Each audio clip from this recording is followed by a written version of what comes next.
Schmidt of Port St. Lucie, Florida. The interviewer is James Smither of Grand Valley State University. Mr. Schmidt, can you start by giving us a little bit of your own background? For instance, where and when were you born? Well, I was born in Grand Rapids, Michigan, back in 1918. All right. And what did your family do? What did your father do for a living? My father was in the plumbing and heating business at that time. Mm-hmm. He was with a local company. Dad was actually a member of the partnership. There were 3 partners in it. It lasted until the Big Depression of 1928 or 29 and then went under. And he found other jobs. He was able to support a family of 7 children. Well, I guess people still needed plumbing. Yeah, they still needed some of it, although he got out of the plumbing business and went into other lines of work. Finally, his last job, he worked for what was known as the HOLC, a Homeowners Loan Corporation sponsored by the federal government to help people who went under, should I say, during the Big Depression. And he wound up, and that's where he retired from. Okay. Now, did you finish high school? Oh, yes. Yes, I graduated from Catholic Central High School in 1936. All right. Now, by that time, did you already have a job, or did you? Yes, I did. I was working part-time in a grocery store at the time. But when I finished high school, I went to work as a bookkeeper for one of my uncles. And I spent 4 years working with him and then branched out into other lines of work. All right. Now, in the meantime, you would join the National Guard, right? Yes, and I signed up in the National Guard. And when was that? If I recall correctly, it was either November or December of 1935. Okay. Now, what motivated you to do that? Well, 2 things. My older brother was already a corporal in the National Guard, and they were looking for new members. And besides that, got paid $1 for every drill night and $2 a day when you went to summer camp. 1935, 1936, that meant a hell of a lot to a 19-year-old kid. Right. Now, what was the actual training like? What did you do when you were with the Guard? Well, I was assigned to what they called the wire section. Our main job was telephone communications. And we used to string the wire with a hand-pulled cart and big reels of wire on it, and that was the first job I had, was pulling the cart. I learned to hook up the telephones and how to operate a switchboard. And Okay, did they do marching drills and weapons training and those things? Oh yes, we got a share of that. We drilled once a week, and usually the drill started out with, our drill meeting would start out with a little marching exercise on the big gymnasium floor at the Grand Rapids Armory, and then we would go into the other parts of our training. Okay, and what kind of weapons did they have to train you with there? A 1903 Army rifle. All right. Was that the kind they used in World War I, or was it older than that? No, well, the ones we had were from World War I. In fact, later on, when I was back in the service, or when we were inducted into federal service back in, well, even in 1941, I was still carrying a 1903 rifle. Oh, all right. Now, what was the summer camp thing like? How did that work? You know, about the same. We go up there, get a little marching drill, a little exercise with the rifle, a little training, bivouacking, learning how to live like a soldier out in the field. And where did they do that training? That was at Camp Grayling up north of here. My first camp was what we knew as the Allegan Maneuvers. And you probably have heard about those. I think it was for 3 weeks, and all we did was tramp around the county of Allegan in the hot sun. But after that, it was all up at Camp Grayling. All right. Now, at this time, you know, you're in the Guard, you're trying to make a living and all of this kind of thing, and getting into like 1939 and into 1940, were you paying attention to what was going on in the world? Did you know there was a war going on in Europe? Oh, yes, I did. I knew. And were you thinking that sooner or later we'd probably get into it? Well, we knew, we learned after camp in 1940 that we were going to be inducted into federal service. Mm-hmm. But supposedly it was only going to be for 1 year so Right. that we could train recruits. Mm-hmm. That's the longest year I ever lived. Mm-hmm. All right. So that's now. When do they actually federalize you then? Is that I October? think or- it was, no, well, yeah, we were federalized October 15th, 1940. All right. And once that announcement got made, then what did you do? Well, we wound up going to camp, a place called Camp Beauregard in Louisiana. Now, We called it Camp Muddy. all right. Now, how did you get down there? By train, Had you ever taken a long train trip like that before? no, that's the longest one I ever took. All right. And what was that experience like for you then? Well, I don't know, it's boring if anything. Mm-hmm. Did they let you get off the train, or were you mostly just stuck on Oh, it? yeah, no, they would stop and let us get off and exercise, but we couldn't leave the station or the stopping area. But we did have a chance to get out and stretch our legs. Yeah. About how long do you think it took you to get I down think there? it took us 4 days to get there. Wow. All right. And once you get down there, you said you called Camp Beauregard Camp Muddy. You described the place for me. Well, I just did. Camp Muddy. Actually, it was a Louisiana National Guard camp. Mm-hmm. And they did have some barracks in it for the guards, but even they mostly were in tents. But we had to set up in these pyramidal tents, 8 men to a tent. Mm-hmm. The streets were muddy. There weren't Right. very many paved roads in the camp. Mm-hmm. And if you want to know the truth, it was downright miserable. Mm-hmm. Sanitary facilities, we used what we called slit trench. And anybody that's been in service and away from camp knows what those are. Just a narrow ditch. Just a narrow ditch. That was it. All right. And then what kind of training were they giving you then when you got down there? Well, supposedly it was supposed to be combat training. Basically, it was all done on paper, except that they moved the troops around. We did a lot of hiking. Mm-hmm. And we would take up what they called defensive positions or offensive positions, empty rifles. Mm-hmm. In fact, by the time they started filling us up with recruits to bring us up to strength, Mm-hmm. we didn't even have enough rifles to go around. A lot of the men carried wooden rifles. Wooden rifles. What other kind of equipment was missing at that point, or did you have your vehicles or artillery or things like that? Well, because I never knew too much about what we had supporting us in the way of artillery, especially down in Camp Beauregard. Vehicles, yeah, we had a bunch of Ford trucks Mm-hmm.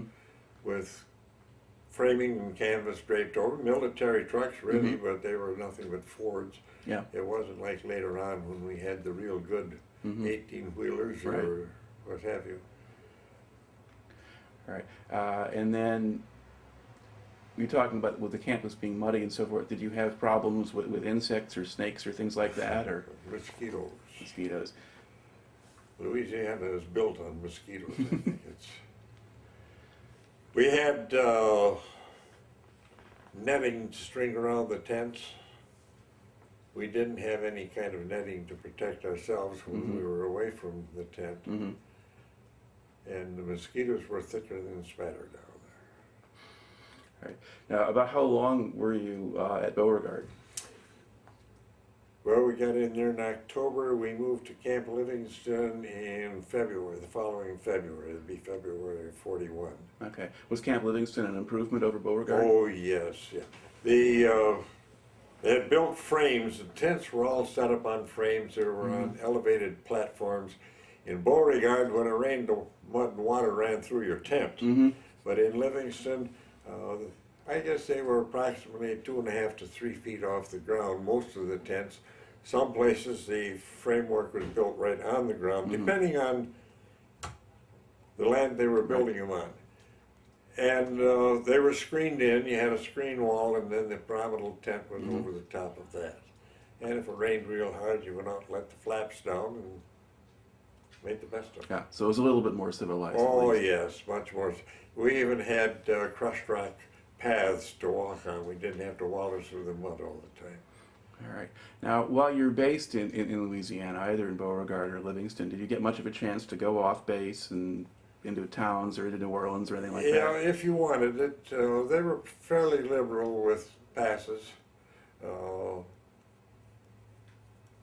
I didn't go too much. I had a very good, nice girlfriend back in Grand Rapids. And I was not interested in going into town and seeing what kind of a date I could pick Okay, so you were not trying to get into too much trouble then. And I did not get into any trouble, I'm happy to say. Right. Now, in the period there where you're down in Louisiana, before Pearl Harbor, so kind of end of 40 and then through most of 41, what was the general atmosphere like in the camp or the morale of the soldiers? Were people expecting something was going to happen, or did you figure you just finish your year and go home? Well, at first we thought we would just finish our year and go home. Mm-hmm. But I think it was about September was when they announced that we were extended indefinitely. Mm-hmm. And it was always my opinion that by that time and when they did that to us, they knew we were going to get involved in the war in Europe. That was forthcoming, and so we're going to hang on to these guys. We're not going to send them home. Okay. And were you seeing things like newsreels or newspaper reports or stuff about what was happening in Britain and that kind of stuff? Newspaper reports, yeah. Mm-hmm. We didn't get, that I recall, we didn't get any newsreels out at camp. Mm-hmm. And like I said, I was not in the habit of going to town anyway. Okay, so you'd have to go into town to see to a movie theater then to see that kind of thing. Well, we had our regimental theater, but they showed movies to us. Okay. Now, how did you wind up learning about Pearl Harbor? Pardon? How did you learn about Pearl Harbor? How did that news come in? Well,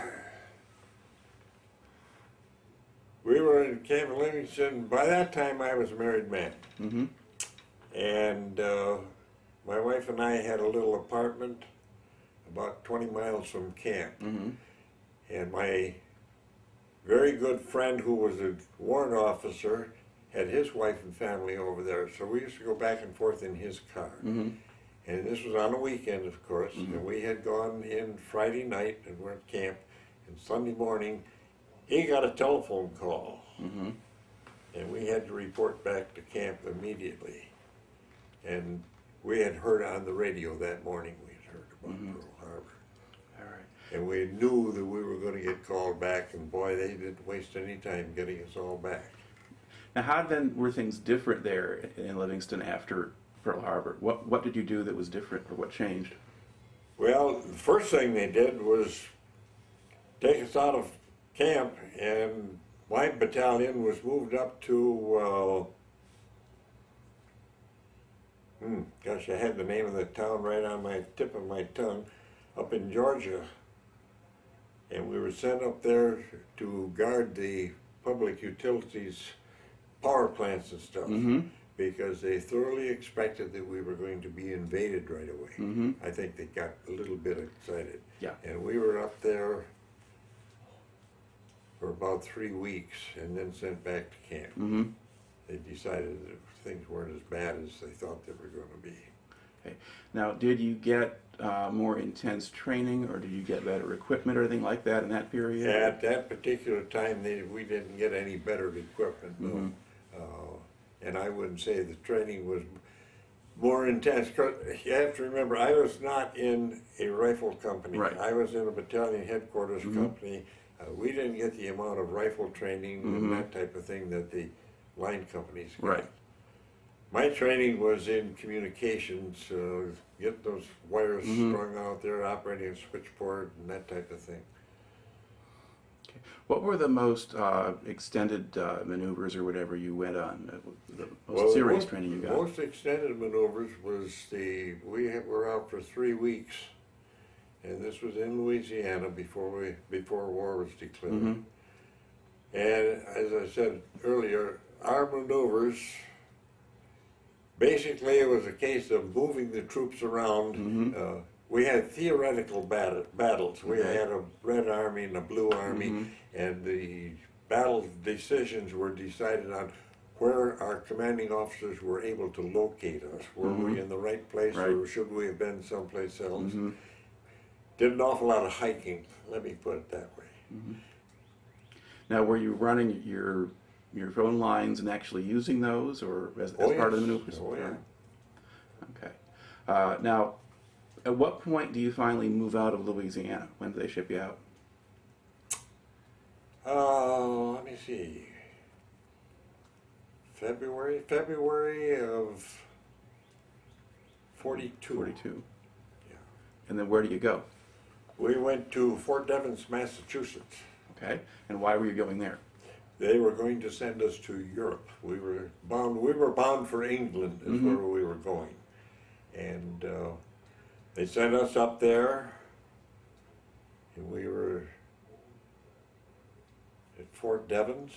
Yeah, Fort Devens, Massachusetts.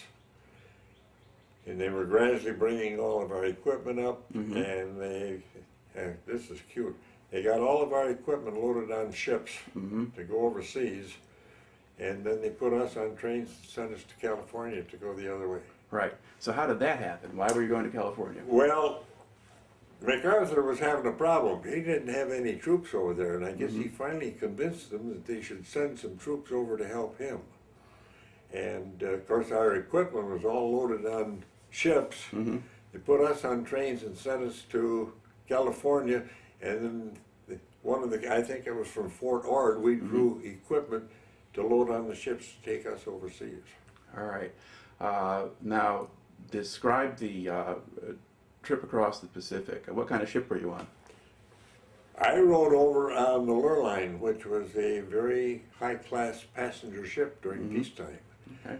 There were 3 ships from that. There's the Lurline, the Mauritania, and Macedonia, I think it was, or something like that. Anyway, there were 3 luxury ships that they put the troops on. Of course, you take even a luxury ship and you load a regiment of men on it, or 2 regiments. Right. You don't have very much room to move around. Okay. Yeah, where were you quartered on this ship? Were you below the water line or above it? Or? No, I was fortunate. I was second deck down, so I had a porthole I could look out of. I was lucky. And were you in a converted stateroom, or had they taken the walls down, had bigger open areas? No, a regular stateroom.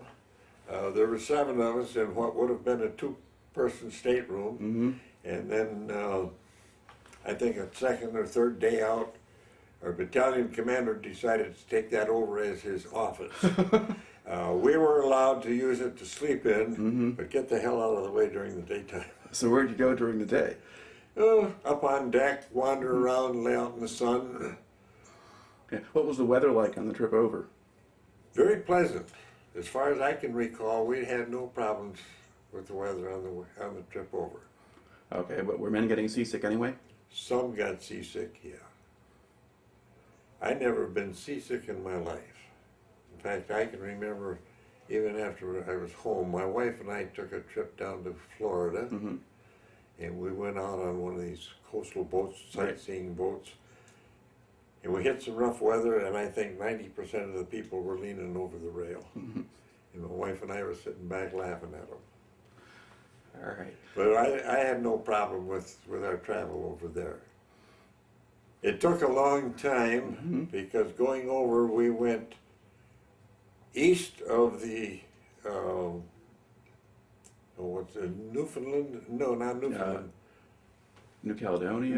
No, or New Zealand? New Zealand. We went east of New Zealand and way around south of that, and then came up to the southern part of Australia, because they were afraid to try to go between New Zealand and Australia, because the Japanese had U-boats out there. Yep, and submarines out. So we were lucky. We got around in pretty good shape. Now, where did you land in Australia then? We landed at,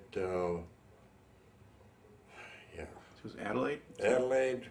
Port Adelaide is where we landed. And then we moved out through Adelaide, and we were encamped, I guess about 20, 25 miles from Adelaide, at what they referred to as Sandy Creek. And it was sandy. All right. Was there a facility there for you? Did you have barracks and things? Or? No, we did not have barracks. We had pyramidal tents. At first there was a Nazi outfit in connection there, and at first we took all of our meals at the Australian kitchen. A lot of mutton? Yes. a lot of mutton. And eventually they got our kitchens unloaded and brought out to us. We had the field kitchens and we could eat in our own units. It was hot. I mean, that time of the year, it was summertime in Australia. Right. And it was hot and on the sand and just not pleasant at all, really. And from there, they moved us up to the Brisbane area. And that one they called Camp Cable. And you probably have heard, when they were moving our equipment around the coast, they sent it up by ship. And the first casualty from our division was a man who was operating as a gunner. They were attacked by Japanese submarines and he was killed on board that ship. And we named it after the camp after Sergeant Cable. Okay, actually, I don't think anyone told me that story before. No? Oh. Oh, I'm surprised, yeah. right. Camp Cable was named after the sergeant that was killed. Okay. Now, how did the men get up to Brisbane then? We went by train, and that's fun in Australia. Every state in Australia has a different gauge railway.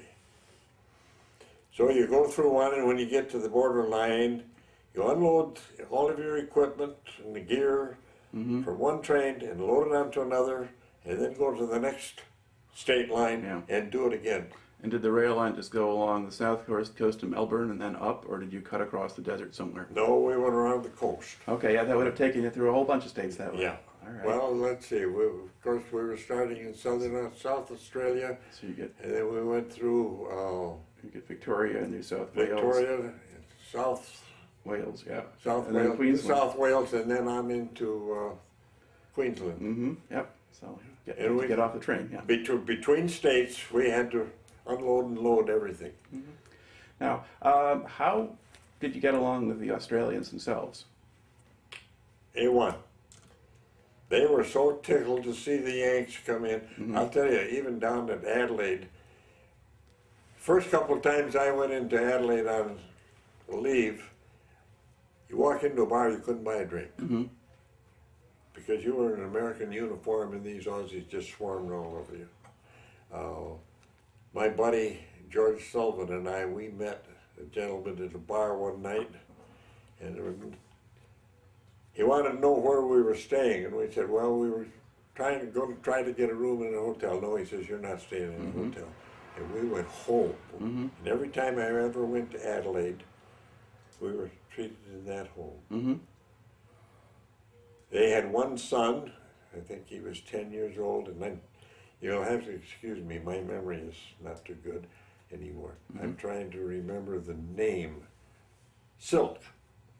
The name was Silk. Pat and Ella.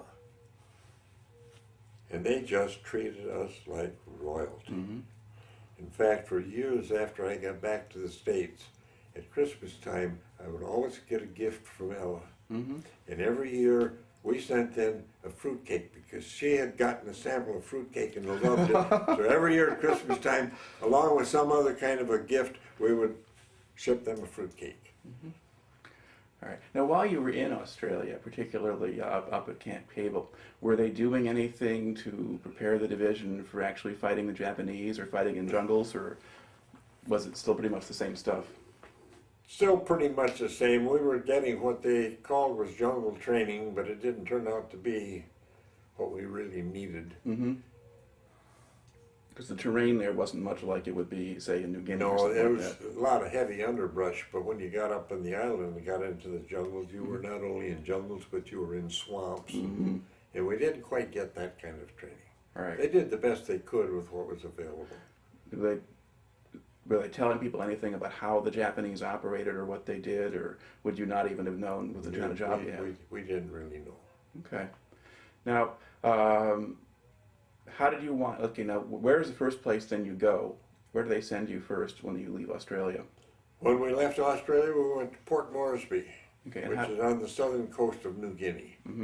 And we were in camp there. And eventually, when they decided to send us up to the front, the majority of our troops from my battalion were flown over the Owen Stanleys, and I can't even remember. There's so many of these little villages. but they were flown over and then, no, I'll take that back.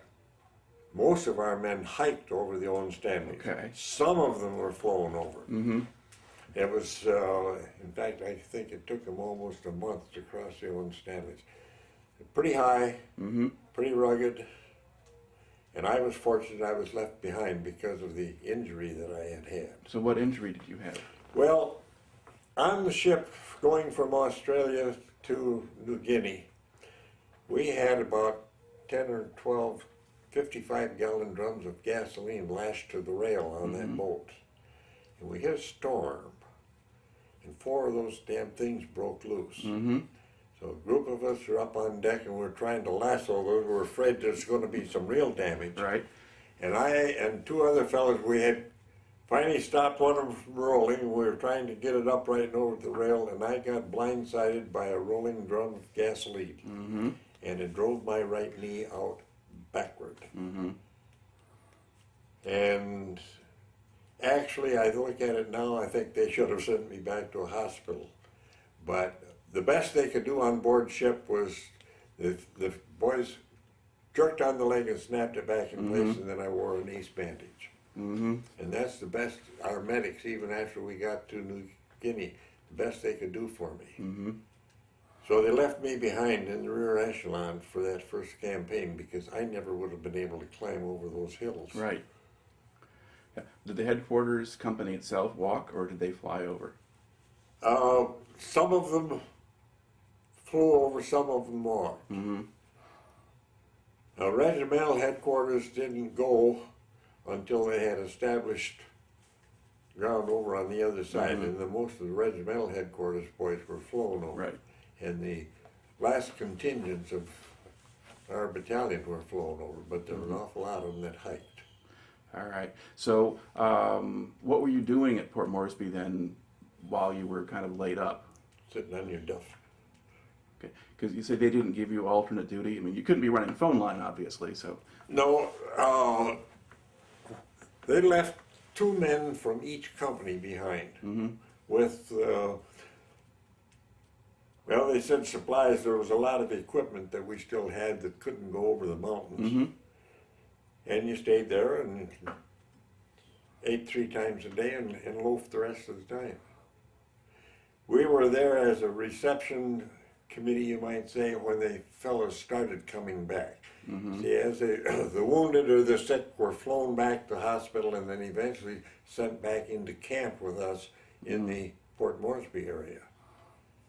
What was Moresby itself like physically at that point? What did it look like? What was there? Just a small town. Streets, a lot of civilians. Most of the civilians you saw were either women or elderly gentlemen or children. I mean, let's face it, any normally aged Aussie was in the service someplace. Most of them were in the Middle East.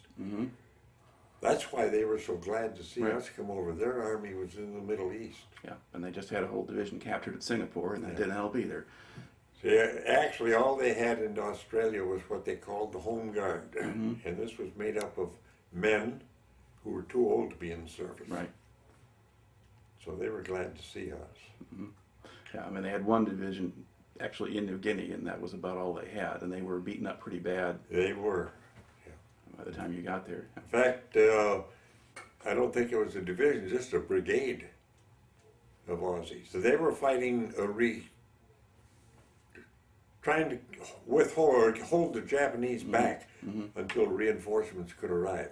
But the Japanese were only about 25 miles from Port Moresby. Yep, they got very close. When we and they were getting to the point where they were going to be on the downside of the mountain. It would be easier for them to travel. And this poor Aussie brigade would have got their pants wet. There just weren't enough of them. Yeah. Well, the official, the histories of it or whatever that can look at both sides can show you that the Japanese by then were in pretty bad shape, and the Australians had finally kind of figured out how to fight them. So it's pretty well stopped right about the point when you guys got there. But to go back forward and take Buna or anything else like that, they couldn't do it without all you guys. So you got right in there. Okay. Now, how long then did you spend in Port Moresby like that? Well, I think it was about the 15th of January that they relieved our division from up on Buna area Mm-hmm. and loaded us on ships and sent us back to Australia. All right. And we were back there, and it was supposed to be rehab, Mm-hmm. re-equip, and what have you. We went back to the same camp, Camp Cable. Mm-hmm. And then they took us down to Newcastle, Australia, and we were supposed to get amphibious assault training. Mm-hmm. And that didn't amount to much as a way of, as far as training went.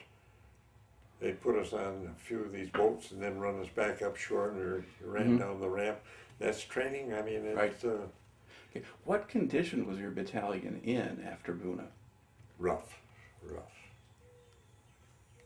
We lost an awful lot of men, and not necessarily, well, I think the regiment, if I remember correctly, killed somewhere around between 900 and 1,000, but sick with malaria and dengue fever and jungle rot. Mm-hmm. And I'm sure somebody has explained what jungle rot was. Not very specifically. But, Well, because we were wet all the time, mm-hmm. your legs broke out raw. Mm-hmm. Your feet and legs. Mine were, well, I carried scars on my legs for several years after I was out. The skin just rotted away. And the only name we could think of for it was jungle rot, because we got it because we were never dry. Mm-hmm. Now, were you in somewhat better? You got it too, even though you weren't even up in the front lines like that. But even in Moresby, you were still just wet all the time. I didn't get it until our next campaign. Okay. But a lot of them had that and A lot of malaria. them had it when they came back, and of course malaria, although they gave us Atabrin, which was supposed to keep you from getting it, all that did was suppress it, believe me, I know from experience. Because once I was back in the States and they stopped giving me the Atabrin, I started breaking out with malaria attacks. Wow. All right. Now, how long did they have you in Australia before they sent you back up again? Well, I was just trying to think. I think it was about April, maybe May, and they put us on ships and we went up to Milton Bay, which is on the eastern tip of the island. Yeah. And from there we were loaded on smaller boats, and that's when we went to Goodenough Island. Now, the 126th Infantry went to Goodenough Island, the rest of the division did not. And of course that turned out to be a snap, and from there we were loaded on landing craft and went over, and our next attack was at,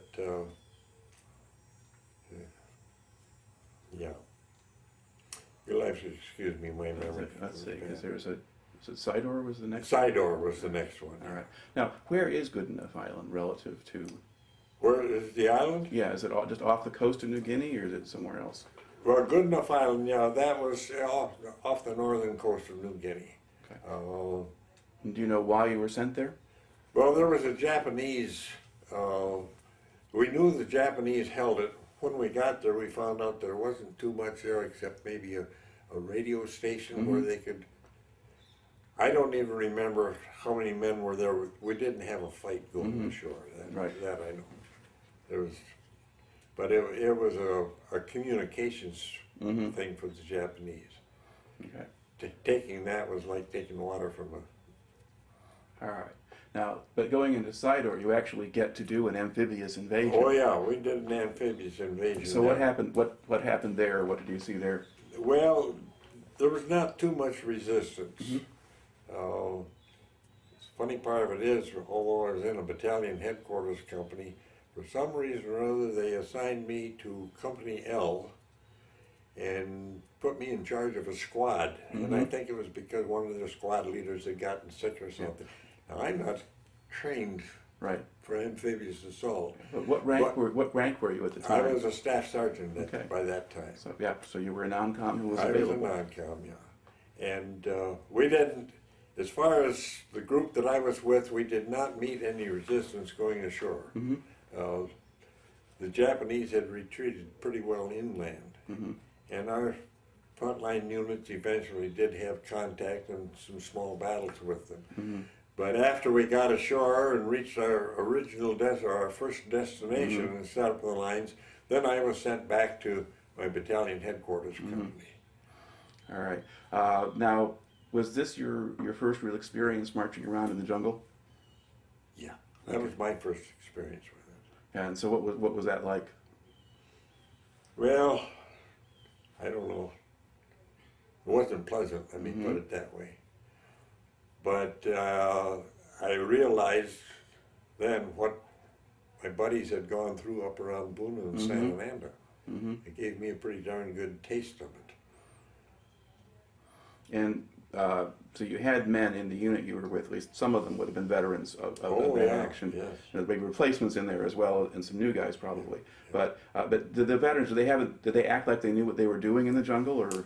The guys that had been through, oh yes, yeah. They ran into jungle during the Buna campaign too. Right. So those fellas knew. And I mean, I would pay attention to what the heck they were doing so I could learn for myself. What kinds of things did they do that were useful, either in terms of avoiding getting shot or just getting through the jungle? What kind of things could you learn from them? Well, for one thing I learned, you better have a machete if you have to go through a kunai grass patch, because that stuff will tear the clothes right off your back. I don't know, I learned that it was very doggone difficult. And I also learned that you looked out for the guy on your right hand side, and on your you looked out for your buddies. You watched them carefully. One of them tripped or fell or got hurt or something, you had to be there to help them. Right. And your buddies were doing the same thing for you. And like I say, I learned to struggle along. Yeah. Of course, again, being in a battalion headquarters company wasn't like being in one of the rifle companies. You did have your phase there as a squad leader, though. I had a little phase as a squad leader during the landing, the original landing, Okay. Now, once you're going to land at Saidor, you're back with the headquarters again. What kind of work were you doing there? Well, basically whatever was called for. As a supply sergeant, I didn't have my usual job. I mean, our supplies, but when things were dropped by air or when they were unloaded, it was part of my work was to see that it got to the company, that it was distributed properly. If I could get some clothing for some of the guys so they'd have a change of clothing. I was back to being a supply sergeant, except my supplies were very limited. When did they actually change you over from being a guy who ran wire to someone who was a supply sergeant? Well, that was when we were down in Camp Livingston. And basically I had been promoted from corporal in the wire section, and I was assistant to the message center chief. And then our supply sergeant fell and broke his leg. So the company commander, while we're out in the boonies on maneuvers, turned me over and made me a supply sergeant. All right. And when that supply sergeant came back, we had a message center chief who, well, they busted him and shipped him out, let me put it that way. I'm not going to go into the reason. But now they needed a message center chief, and they made me one. Well, then by the time we got up to the northern part of Australia, we had a supply sergeant who was, well, deemed too old to go into combat. So they transferred him into some rear echelon outfit, and I got the job of being supply sergeant. Okay. Now, are there advantages to being a supply sergeant? I wouldn't say so. It's another job, is all it is. See, actually, I had several experiences. I was supply sergeant. I was message center chief for a while. I was also, when we finally got our kitchens, I was a mess sergeant. And I was a mess. So,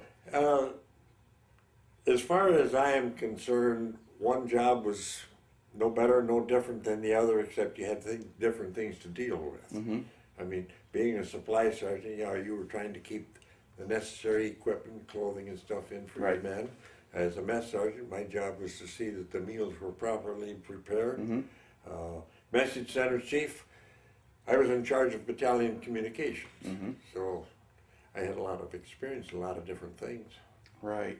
Now, were there situations where you kind of had to get creative and do things kind of outside of the book or the regular rules to get stuff done? Yeah. There were. Especially, and this goes back to while we were still in the States, after the so-called Allegan maneuvers. Mm-hmm. And we got caught in a flood one time, a rainstorm, and the creek rose up and it flooded. The guys lost an awful lot of equipment, Mm-hmm. clothing. And that was when I was temporarily supply sergeant. Our regular supply sergeant had been laid up. We got back to camp. And division headquarters sent somebody down and they did an inspection, and every man in the outfit was short. You were short articles of clothing, Mm-hmm. mess gear was missing, all kinds of things. Company equipment disappeared during that flood. Right. And I was charged with getting it taken care of.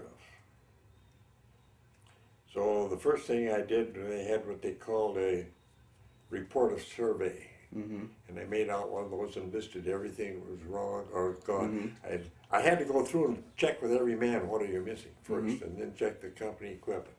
And I made out the reports of survey, had the company commander sign it, sent them in to division, and they bounced. Mm-hmm. And I sent them back a second time, and they bounced. Now, when the division officers were down and pulled that inspection, they gave us 60 days to get things back up to Mm-hmm. normal. And I'm already 2 weeks gone and I still haven't accomplished anything. Mm-hmm. But I had a brilliant idea, and I went to my company commander and I told him, I says, I'm going to take a chance.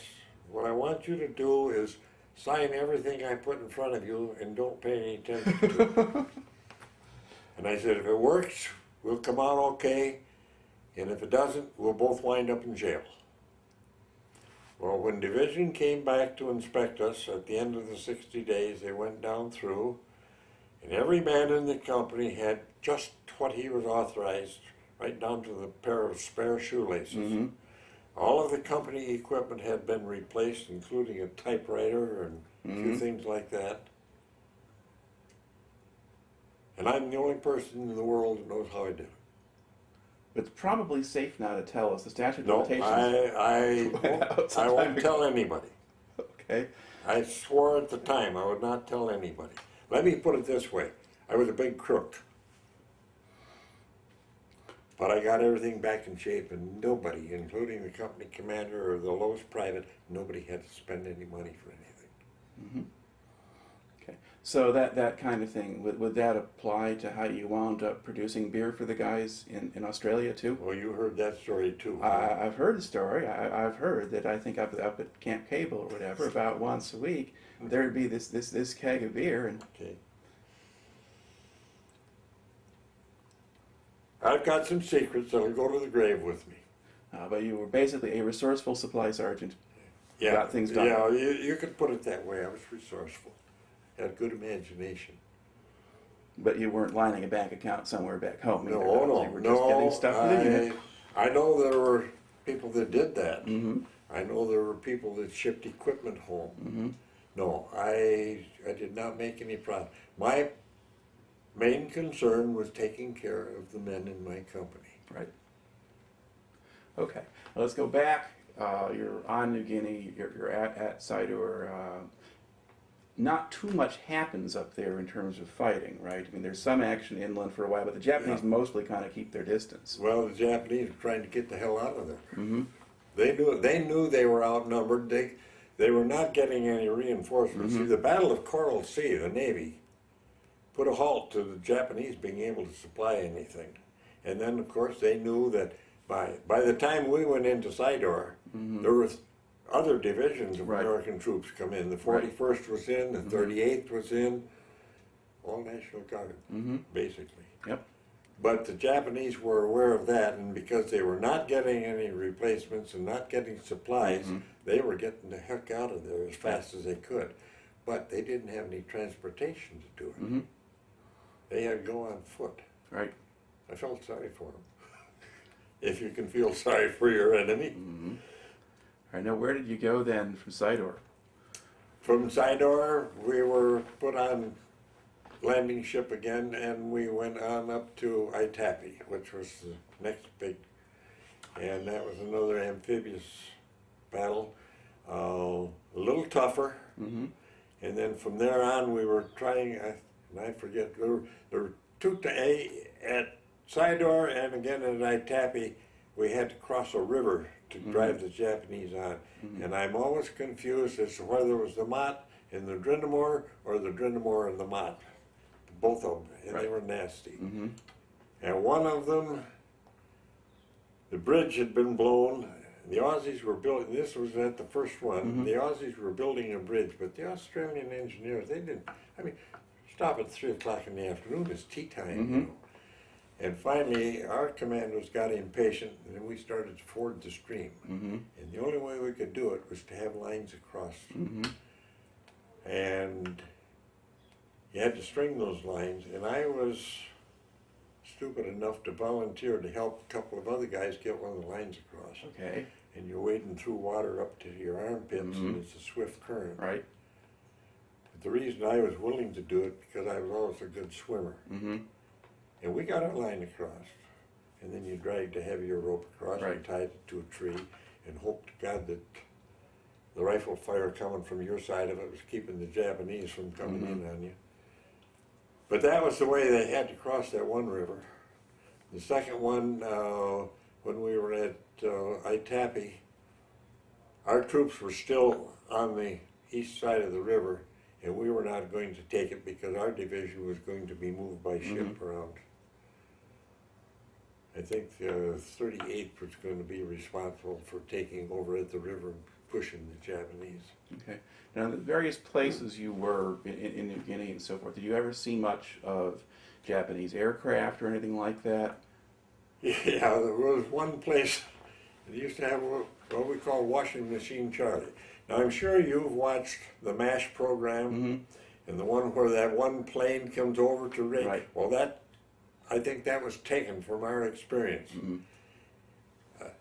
That was while we were at Port Moresby, and every night that sucker would come over, and there was, you could hear the difference in the two motors, and you drop a couple of bombs and be gone.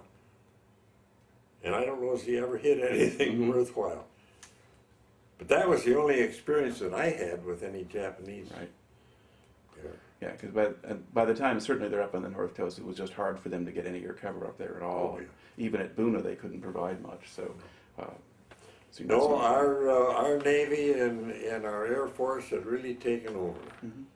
Now, did you ever see any Japanese soldiers, prisoners or casualties or anything Dead else?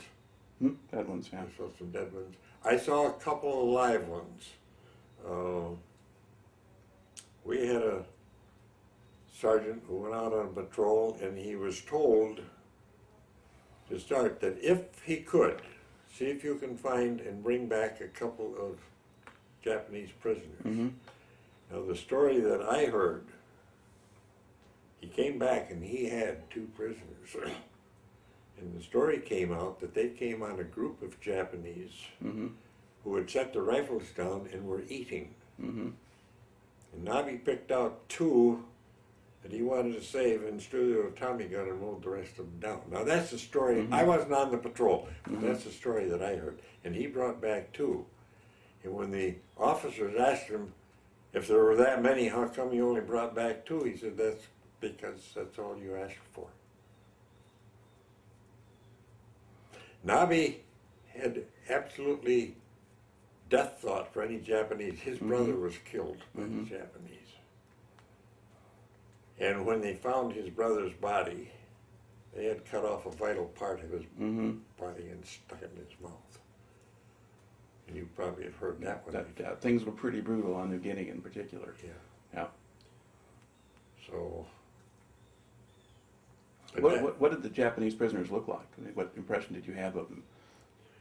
Well, the ones that he brought back looked to me like a couple of beat-up guys that half-starved, and clothing was not the cleanest anymore. They looked like they were scared to death. In fact, I think they thought they were probably going to get shot anyway.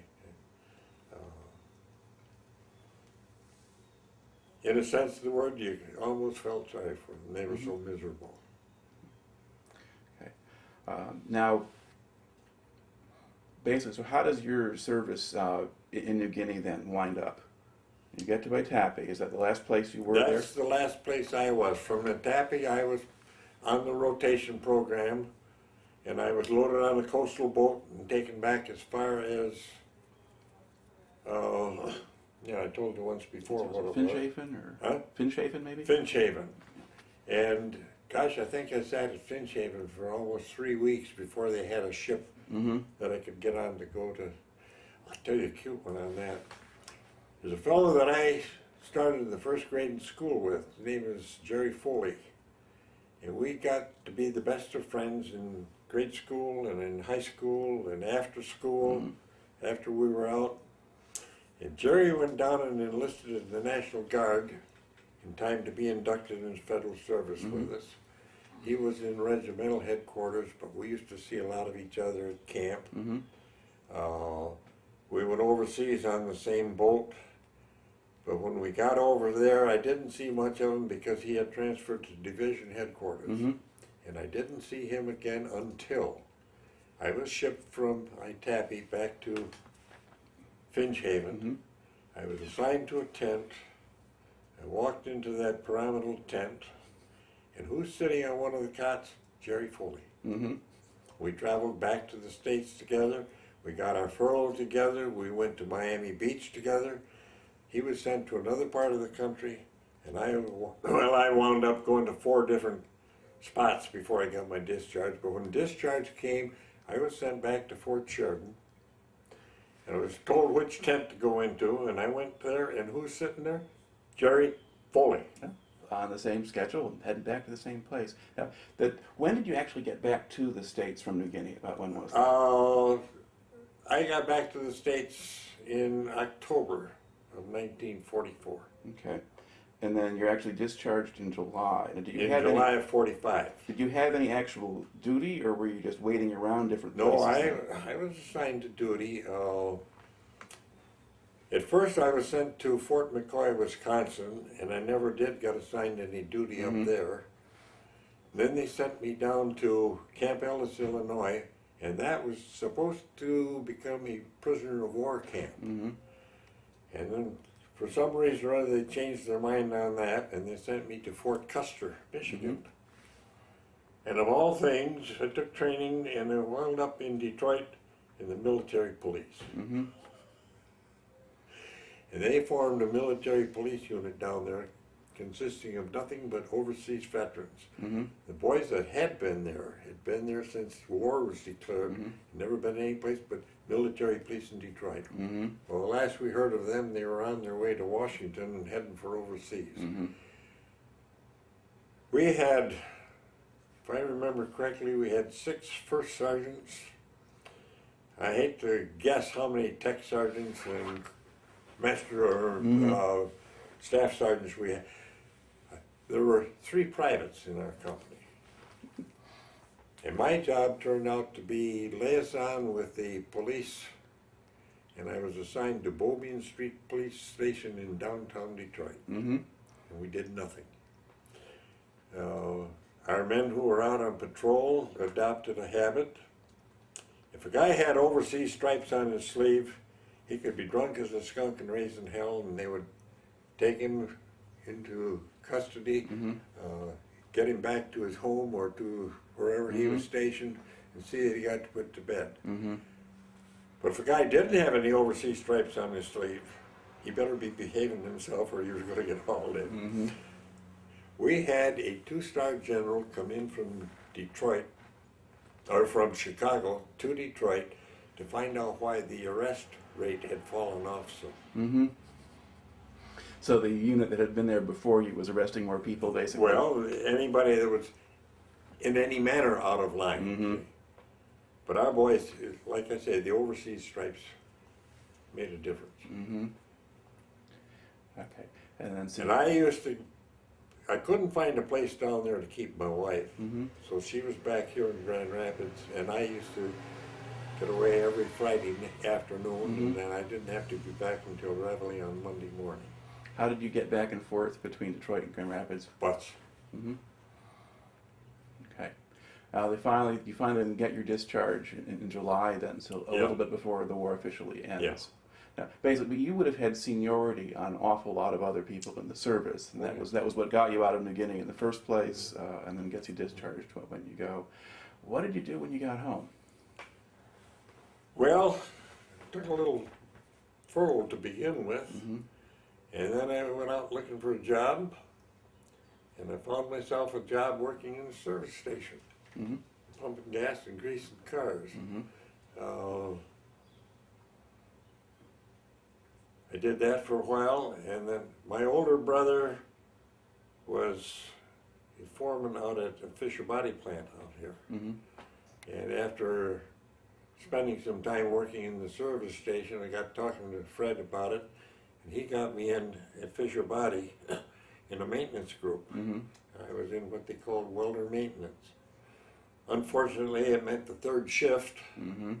and our job was to do repairs and installation and so on these big welding machines. Mm-hmm. And I spent, I think 4 years out there doing that. And I got tired of it.